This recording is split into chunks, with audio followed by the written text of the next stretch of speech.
ஹிட்லரின் ஆணவம். ஹிட்லர் ஒருக்க என்ன பண்ணான்னா, எப்போதுமே டெஸ்ட்டு வைப்பான். தன்னுடைய வீரர்கள்லாம் தன் மேலே நம்பிக்கை வச்சுருக்காங்களா, இழந்து போயிட்டாங்களா, நம்பிக்கை இல்லாமல் வந்து அவனை வச்சுக்கக்கூடாது, படையில் தோற்கடிச்சிடுவான். இதுக்காக மாதம் ஒரு டெஸ்ட் பண்ணுவான். பெரிய குழி நோண்டி வச்சிருந்தான் ஒரு 500 அடி ஆழத்தில்.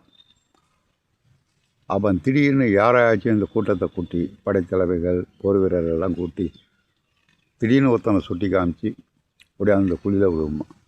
நேராக அவன் குழியில் வந்து செத்து போயிடான். இந்த பயம் எதுக்கு அவன் செஞ்சான்னா, தான் மேலே யாரும் விரோதமாக இருக்காங்களா, தனக்கு கீழ்ப்படிஞ்சு நடக்கிறாங்களா, இவங்கெல்லாம் சொன்னதை செய்வாங்களா அந்த டெஸ்ட்.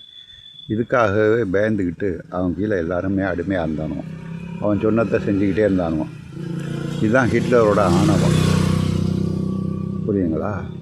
அது ஆணவம் மட்டுமல்ல, தன்